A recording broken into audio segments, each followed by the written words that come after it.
Baik, saya mohon izin untuk melanjutkan presentasinya. Oke, di materi sebelumnya kan kita udah tahu kalau misalnya hormon itu dibentuk oleh molekul-molekul lain. Atau molekul-molekul yang akan membentuk hormon itu disebut dengan prekursor. Nah, pada hormon vasopresin, prekursor pembentukannya adalah molekul yang disebut dengan propresofisin. Apa itu propresofisin? Jadi propresofisin itu bukan terdiri dari satu molekul, tapi merupakan rangkaian dari 4 molekul. Yaitu yang pertama adalah rantai peptida pesinyal atau signal peptide yang berfungsi untuk mengarahkan propresofisin menuju retikulum endoplasma. Lalu ada juga molekul 9 rantai asam amino yang akan menjadi cikal bakal vasopresin. Lalu ada juga neurofisin, yaitu polipeptida dengan rantai asam amino 93 sampai 95 panjangnya yang berfungsi untuk mengikat vasopresin selama berada di hipotalamus dan hipofisis. Dan glikoprotein yang berantai 39 asam amino. Nah, keempat-empat ini mereka itu terikat satu sama lain membentuk molekul yang disebut dengan propresofisin. Saat akan dialirkan menuju terminal akson di kelenjar pituitari posterior, signal peptide akan dipotong sehingga menyisakan kompleks neurofisin, glikoprotein, dan cikal bakal vasopresin. Jadi sebelum dia berangkat ke pituitari posterior, signal peptide ini akan dipotong. Jadi yang ke kelenjar pituitari itu cuma neurofisin, glikoprotein, dan asam amino yang bakal jadi cikal bakal vasopresin ini. Nah, mereka bertiga dibawa ke terminal akson di hipofisis dengan dibungkus oleh vesicle secretory. Vesicle secretory ini dibentuk oleh badan Golgi. Oh ya, saya lupa menyampaikan. Jadi kenapa signal propresofisin ini ada yang namanya signal peptide? Karena dia itu fungsinya untuk membawa preprofisin ini menuju endoplasmic reticulum, dan dari endoplasmic reticulum ini preprofisin akan melanjutkan perjalanan ke badan Golgi, dan dari badan Golgi tersebutlah baru mereka akan dibungkus oleh vesicle secretory. Mereka bertiga ya, signal peptide-nya dipotong. Nah, ini gambaran sistematis lah bagaimana akhirnya vasopresin dibentuk. Jadi karena dia adalah hormon protein, artinya itu ada gen tertentu yang bisa mengkodekan hormon vasopresin ini. Anggaplah ini gennya, nanti akan terjadi translasi dan transkripsi. Habis itu dibentuklah propresofisin yang ini nih, ada signal peptide, cikal bakal vasopresin, ada neurofisin, glikoprotein, mereka membentuk propresofisin. Nah, nanti mereka akan dibawa ke badan Golgi lewat endoplasmic reticulum dengan bantuan dari signal peptide ini. Nah, dari badan Golgi mereka akan dibungkus oleh vesicle secretory untuk dibawa ke hipofisis. Nah, pas udah di hipofisis, ketika mereka ingin disekresikan ke dalam darah, barulah neurofisinnya dilepas dan glikoproteinnya juga dilepas sehingga menyisakan hormon vasopresinnya yang akan disekresikan ke pembuluh darah. Oke, kita udah belajar tentang biosintesis vasopresin. Sekarang kita akan pelajari mengenai pemicu pelepasan dari vasopresin. Jadi pemicunya ada berbagai macam untuk hormon vasopresin ini. Tapi pemicu utamanya adalah hiperosmolaritas darah atau ketika darah terlalu pekat. Pada hipotalamus itu terdapat reseptor yang peka terhadap perubahan osmolaritas darah atau kita sebut osmoreseptor. Osmolaritas normal darah berada pada rentang 280 dan 300 ohm per liter. Elevasi pada nilai osmolaritas akan diketahui oleh osmoreseptor di hipotalamus dan terlepaslah vasopresin ke pembuluh darah. Nah, osmoreseptor ini cukup sensitif ya. Artinya kenaikan sekitar 2 osmo per liter aja itu udah cukup untuk mempengaruhi bagaimana hipotalamus memproduksi berapa jumlah vasopresin yang diproduksi oleh hipotalamus. Kenaikan sekitar 2 osmoliter aja itu udah cukup bisa mempengaruhi terlepasnya vasopresin ke pembuluh darah. Jadi osmoreseptor ini cukup peka, sangat sangat peka mungkin bisa dibilang. Lalu pemicu kedua adalah hipovolemia darah atau penurunan volume darah dan hipotension atau penurunan tekanan darah. Jadi teman-teman, di dinding jantung kita ini itu terdapat sel syaraf yang mampu mendeteksi perubahan volume darah dan tekanan darah. Kalau saat terjadi penurunan tekanan darah dan volume darah, sel syaraf tersebut akan mengirim sinyal ke hipotalamus melalui medula yang kemudian akan melepas vasopresin. Jadi nanti kalau misalnya terjadi penurunan volume darah, nanti di dinding jantung itu mereka akan mengetahui hal tersebut, lalu mengirimkan sel syaraf ke medula. Nah, dari medula nanti sinyal tersebut, sinyal tentang hipovolemia ini akan diteruskan ke hipotalamus, dan hipotalamus bereaksi dengan melepaskan vasopresin. Lalu pemicu lainnya adalah hipogliksemia, angiotensin 2, nikotin, dan obat-obatan yang kita konsumsi. Nah, ini ada gambar dari reseptor yang memicu produksi vasopresin. Nah, jadi di hipotalamus itu ada osmoreseptor yang mempengaruhi yang mengirimkan sinyal bagi hipotalamus untuk mengatur produksi vasopresin. Nanti osmoreseptor ini akan mengirimkan sinyal ke sel magnoselular, dan magnoselular akan melakukan pengaturan terhadap hormon vasopresin. Terus ada juga sel syaraf yang tadi saya jelaskan pemicu keduanya, yaitu hipovolemia dan hipotension. Kalau hipovolemia dan hipotension itu sel syarafnya nggak langsung ada di hipotalamus, tapi dari jantung oleh baroreseptor. Nanti baroreseptor ini kalau misalnya ada perubahan tekanan atau volume pada pembuluh darah, dia akan mengirimkan sinyal ke medula, di medula oblongata ke vasomotor center.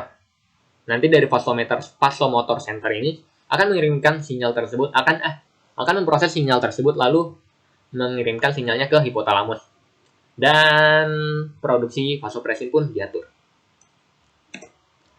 Oke, sekarang kita masuk ke submateri kedua, yaitu mekanisme kerja vasopresin terhadap sel sasaran. Oke, jadi sebelumnya saya udah jelasin kalau sel sasaran dari vasopresin ini terdapat di ginjal. Tapi letaknya di mana akan saya jelaskan lebih lanjut di sini. Nah, vasopresin yang dilepaskan ke pembuluh darah tadi akan menyasar sel pada jaringan ginjal, tepatnya pada sel-sel di tubulus distal dan saluran angkut. Tapi utamanya lebih banyaknya di sel saluran angkut, yang disebut dengan principal cell. Pada sel-sel tersebut terdapat reseptor yang dapat mengikat vasopresin, yang diberi nama V2 receptors. Nah, V2 receptors terletak pada membran plasma sel yang menghadap ke pembuluh darah. Bagian tersebut disebut dengan basolateral plasma membran. Pada bagian ini terdapat aquaporin 3 dan aquaporin 4, sedangkan pada sel-sel target yang menghadap ke saluran ginjal disebut apikal plasma membran. Nah, pada apikal plasma membran ini terdapat protein transport yang bisa dilewati air, yang disebut aquaporin 2. Keberadaan vasopresin mempengaruhi kinerja dari aquaporin 2. Jadi intinya vasopresin ini itu adalah mengatur dari keberadaan aquaporin 2 ini. Jadi inti dari kinerja dari vasopresin tersebut adalah itu.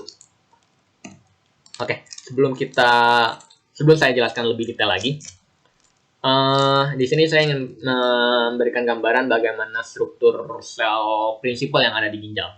Jadi di sisi kanan ini adalah saya ingin mengatakan kalau sel prinsipal ini tuh ada di tengah-tengah antara saluran ginjal yang isinya air dan pembuluh darah. Jadi di saluran ginjal ini darah-darah yang udah diproses, udah disaring, nanti pasti akan masuk ke saluran ginjal kan.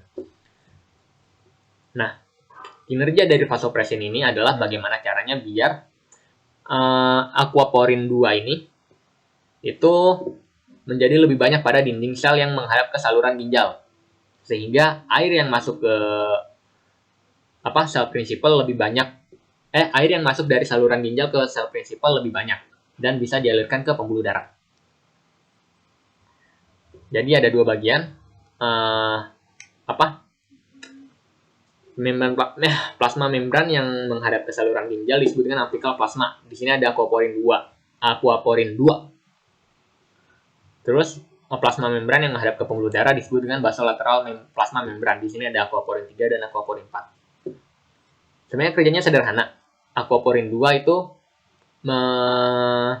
mengambil air ke sini, ke dalam dari saluran ginjal ke dalam sel. Nanti dari sel ini akan mengalirkan air ke pembuluh darah. Nah, kinerja dari vasopressin adalah mengatur berapa banyak jumlah dari aquaporin 2 ini. Kalau aquaporin 2-nya sedikit, otomatis air yang bisa masuk ke dalam sel ini sedikit. Sementara kalau aquaporin 2-nya banyak, otomatis air yang berasal dari ginjal bisa lebih cepat masuk ke pembuluh darah. Dan dengan cara tersebut, otomatis air dalam pembuluh darah akan menjadi lebih banyak dan terjadilah osmoregulasi. Oke, kurang lebih kayak gitulah.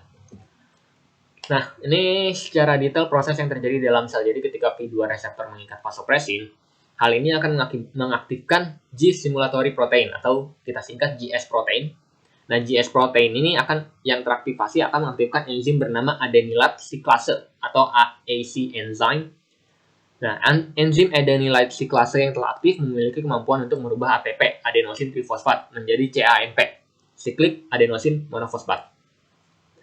CAMP yang terbentuk lalu akan mengaktifkan protein kinase A atau PKA yang memiliki dua fungsi, yaitu mensimulasikan transkripsi dan translasi gen penghasil protein transport aquaporin 2. Protein yang dihasilkan ini akan disimpan dalam vesikel penyimpan. Lalu CAMP ini juga akan menginduksi migrasi protein transport aquaporin 2 dari vesikel menuju membran plasma apikal yang menghadap ke saluran ginjal. Keberadaan protein transport aquaporin 2 memudahkan air untuk masuk ke dalam sel. Jadi proses yang terjadi dalam sel ini itu bisa dibilang efek domino ya. Satu molekul mengaktifkan molekul yang lain dan mengaktifkan molekul yang lain yang mengaktifkan molekul yang lain. Jadi efeknya domino. Nah, jadi saya akan mencoba untuk menjelaskan. Jadi ini ada gambar sel ginjal beserta dengan hal-hal yang tadi saya sebutin lah. Jadi ADH masuk ke pembuluh darah, terus dia akan binding dengan V2 reseptor yang ada di sel prinsipal ini. V2 reseptor ini nanti akan membuat GS aktif. Kenapa GS bisa aktif? Karena GS ini nantinya akan mengikat GTP, sehingga dia bisa menjadi menjadi aktif. Ketika GS sudah aktif, dia akan mengaktifkan enzim adenylate cyclase ini. Nah, enzim adenylate cyclase yang setelah aktif ini nanti dia akan mempunyai kemampuan untuk merubah ATP menjadi CAMP. AMP itu apa? AMP itu adalah adenosine monofosfat. Cyclic adenosine monofosfat. Cyclic adenosine monofosfat ini akan berguna untuk mengaktifkan protein kinase A. Dan protein kinase A nanti, tadi saya sudah jelaskan ada dua jalur yang akan dilalui protein kinase ini. Ada dua proses yang akan ditanggung jawabi oleh protein kinase A ini. Yang pertama adalah membuat inti sel ini mengkodekan gen yang mengatur aquaporin 2. Ingat ya, aquaporin 2 itu adalah protein. Dan setiap protein yang ada di dalam sel itu pasti ada gen pembentuknya. Dan PKA ini fungsinya adalah mengatur transkripsi dan translasi dari gen yang membentuk aquaporin 2 di dalam inti sel itu. Nah, pas protein aquaporin 2 ini udah ditranskripsi dan ditranslasi, maka protein aquaporin 2 ini akan disimpan dalam vesikel penyimpan. Ini yang warna oranye ini adalah aquaporin 2-nya, dan warna hitam ini adalah vesikelnya. Yang warna hitam bulat ini vesikelnya. Nah, terus pas vesikelnya aquaporin 2-nya udah kebentuk, PKA kerja lagi. Kerjanya ngapain? Kerjanya adalah memastikan bahwa vesikel yang berisi aquaporin 2 ini itu mengantarkan aquaporin yang ada di sini ke membran plasma apikal. Sehingga aquaporin 2 ini bisa bekerja. Pas aquaporinnya udah ada di membran apikal, barulah air yang ada di ginjal jadi lebih cepat buat masuk ke dalam sel prinsipal. Oke, tadi saya menyebutkan ada aquaporin 3 dan aquaporin 4. Nah, aquaporin 3 dan aquaporin 4 itu sebenarnya kerjanya juga sama kayak aquaporin 2, sama-sama mengalirkan air. Cuman bedanya kalau aquaporin 3 sama aquaporin 4, dia itu nggak menghadap ke saluran ginjal. Artinya dia cuma mengalirkan air dari sel prinsipal ke pembuluh darah. Sementara kalau aquaporin 2 kan mengalirkan air dari saluran ginjal ke sel prinsipal. Aquaporin 3 dan 4 mengalirkan air dari sel prinsipal ini ke pembuluh darah. Oke, sekarang kita masuk ke sub materi 3. Menganalisis pengaturan hormon terhadap sintesis urin dan pemekatan urin. Baik, ini ada warna urin, terus ini juga ada gambar ginjal. Oke, mungkin saya sebelumnya ingin menyampaikan terlebih dahulu. Ada satu konsep yang perlu kalian ingat. Jadi, kalian tahu kan apa itu nefron? Ya, nefron itu adalah unit yang mengatur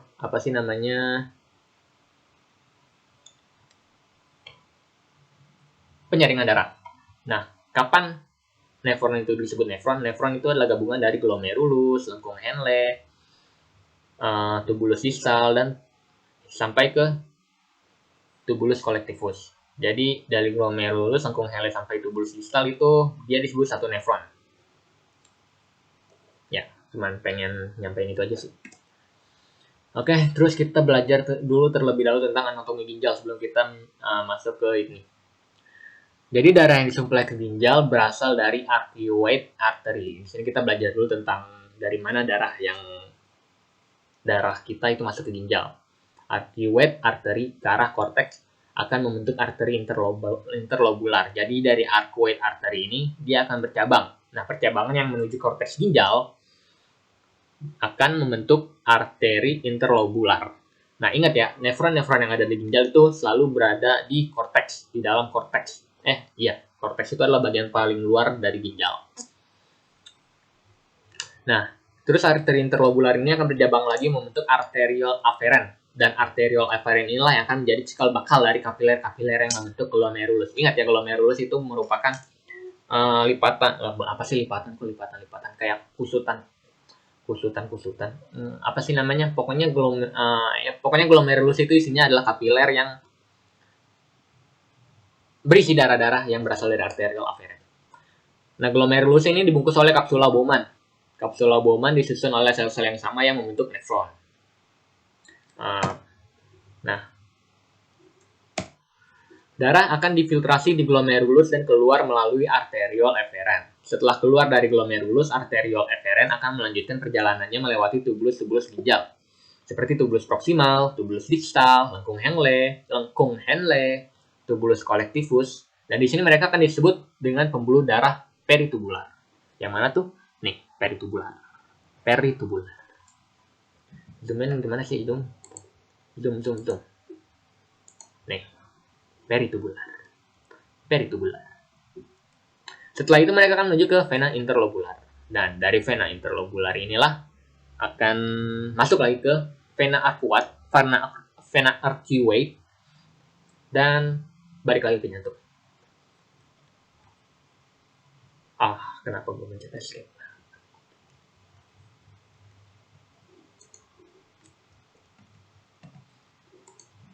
Ya, ini sedikit gambaran tentang mekanisme ginjal ya, maksudnya biar kita bisa lebih paham lah. Nah, ini ada podocyte cell. Nah, podocyte cell ini yang berfungsi untuk menyaring darah. Ada misalnya sel juga. Ada distal tubulus.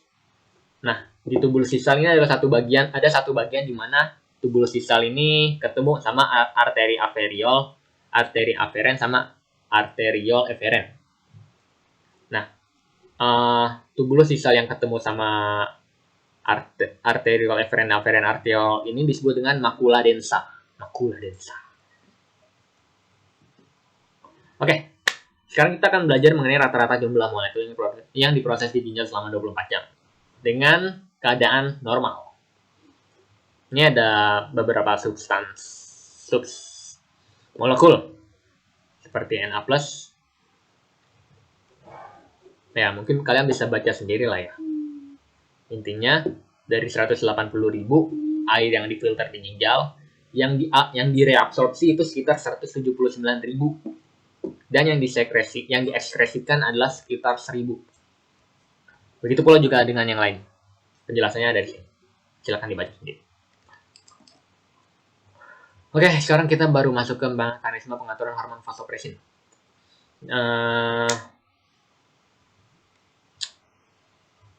Jadi gini teman-teman, saya bingung mulai dari mana karena ini semuanya bisa dibilang saling berkaitan satu sama lain. Mungkin saya akan mulai dari ini kali ya, water ekskresi. Jadi ketika kondisi air dalam tubuh itu sedikit, dalam hal ini, ya intinya anggaplah dalam pembuluh darah itu kondisi airnya sedang sedikit. Nah, air yang sedikit itu membuat pembuluh darah menjadi lebih pekat. Dan otomatis osmolaritas dalam darah menjadi meningkat. Osmolaritas yang meningkat ini akan membuat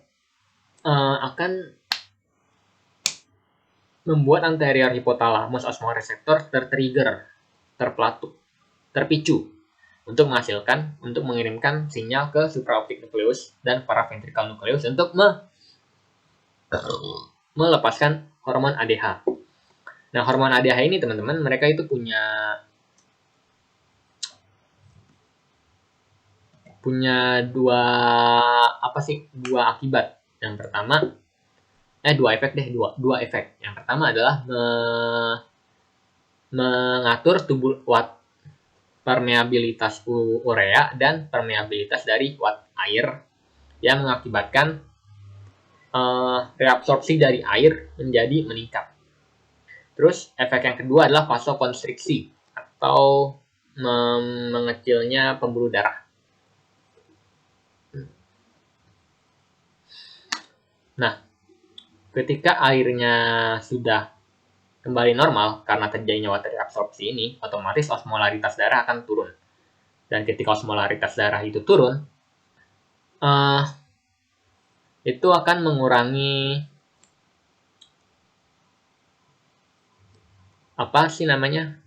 produksi hormon vasopresin. Nah, oke. Mungkin saya akan baca ini aja apa ya.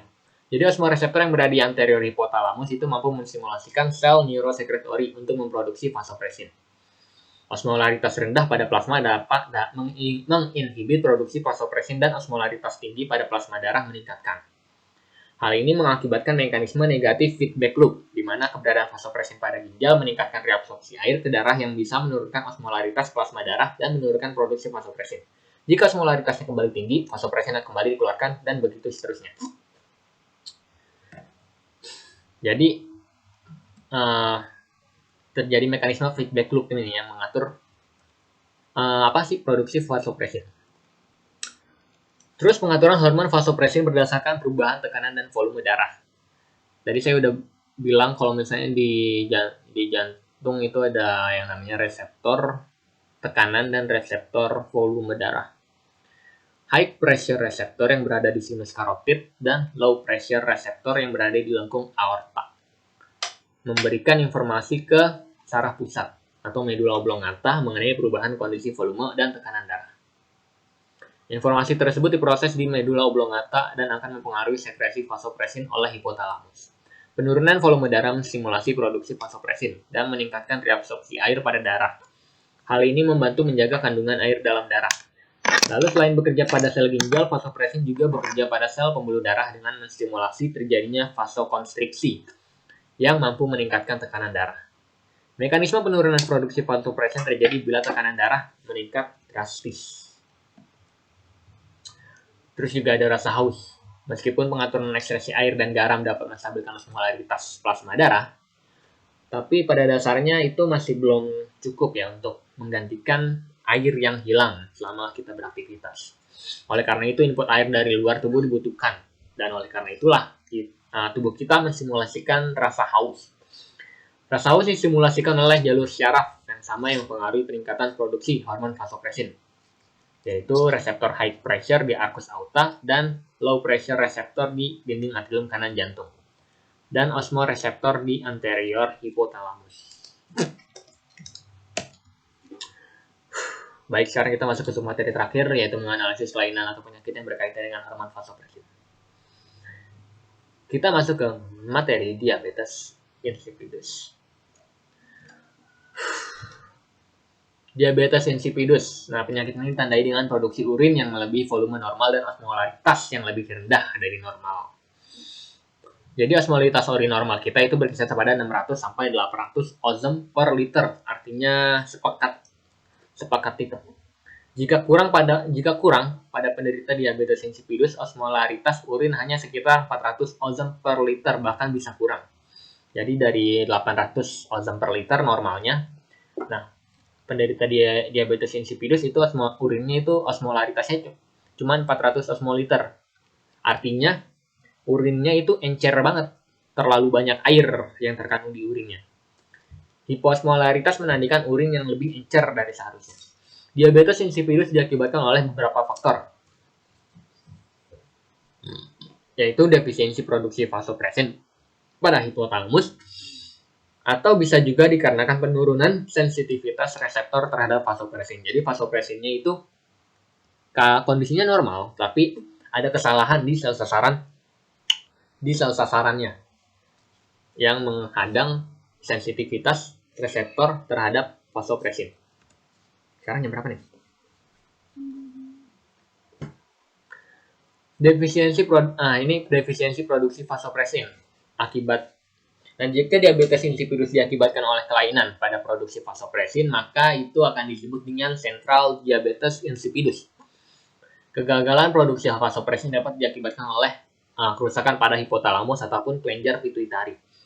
Kerusakan tersebut dapat diakibatkan oleh berbagai faktor, contohnya tumor otak, atau kecelakaan atau trauma pada kepala, pembedahan misalnya pas kita lagi dibedah kepalanya, senggol dikit hipotalamusnya, terus degenerasi sel neurosekretori yang bertanggung jawab dalam produksi vasopressin. Intinya apapun yang terjadi, apapun yang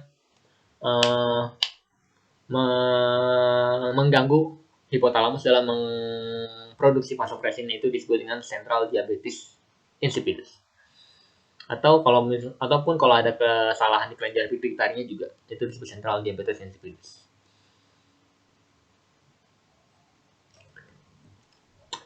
Terus akibat kedua, penurunan sensitivitas reseptor terhadap vasopressin. Nah, penurunan sensitivitas reseptor ini kalau ini yang jadi penyebab dari diabetes insipidus, maka diabetes insipidus ini akan disebut dengan nephrogenic diabetes insipidus. Jadi ada kesalahan nih di sel sasaran, atau lebih tepatnya di reseptor vasopressin pada sel sasaran, entah karena berbagai macam faktor. Faktor yang mengakibatkan penurunan sensitivitas tersebut antara lain adalah misalnya ketidakseimbangan ion, seperti pada kasus hiperkalsemia, hipokalemia. Hiperkalsemia itu artinya kelebihan kalsium ya. Kalau hipokalemia itu kekurangan kalium. Atau kerusakan pada tubulus renal atau saluran pada ginjal. Misalnya terdapat lesi atau misalnya trauma pada jaringan ginjal yang mempengaruhi sensitivitas terhadap vasopressin. Intinya nephronic diabetes insipidus itu kelainannya itu terdapat pada ginjalnya, bukan pada hipotalamusnya. Nah, ini ada skema jalur patogenesis dari diabetes insipidus. Saya akan berusaha untuk menjabarkannya. Bismillahirrahmanirrahim. Oke, sekarang kita akan belajar tentang yang pertama adalah sentral diabetes insipidus. Bisa terjadi karena pertama mutasi genetik pada gen ADH yang menyebabkan gen ADH-nya ini nggak berguna. Artinya ada kesalahan pada gen pengkoda ADH-nya sehingga tidak bisa diproduksinya ADH. Atau bisa juga karena adanya tumor seperti pada craniofaringioma atau pingaloma, atau juga karena trauma atau kecelakaan atau kesalahan pada saat pembedahan. Seperti pada kasus hypothalamic arga, pituitary stalk, dan basal skull fracture atau ini ya intinya yang kerusakan pada hipotalamus atau pituitari. Terus juga ada juga nephrogenic diabetes insipidus. Yang tadi saya bilang bisa dikarenakan mutasi pada reseptor vasopresinya. Terus atau karena kelainan pada keseimbangan ionnya, atau karena obat-obatan.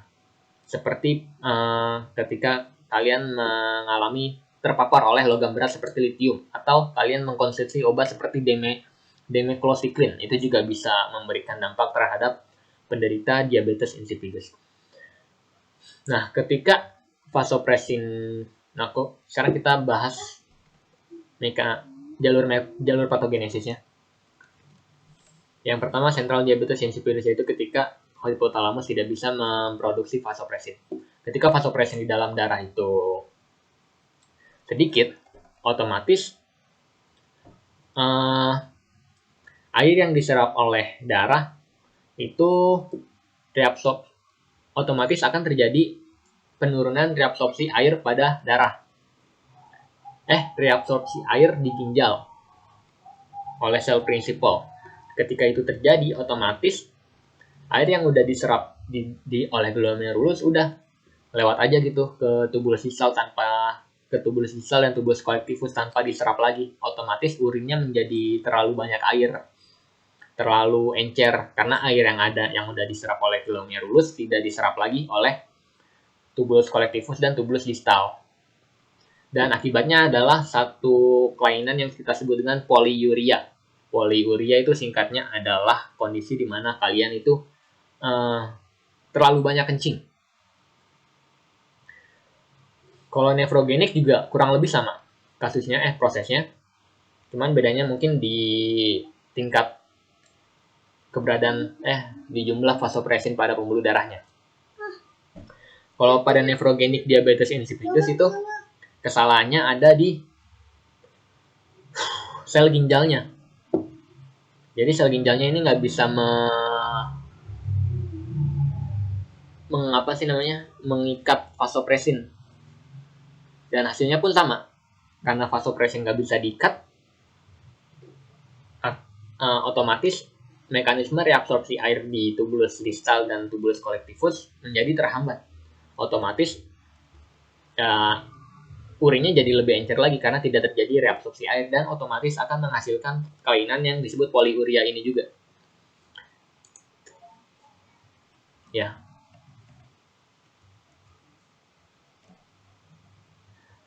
Kurang lebih seperti itu.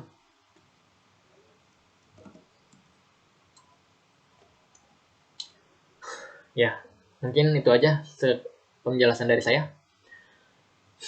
Kalau misalnya ada yang salah atau ada yang perlu dikoreksi, mohon bimbingannya untuk bersama-sama kita berdiskusi.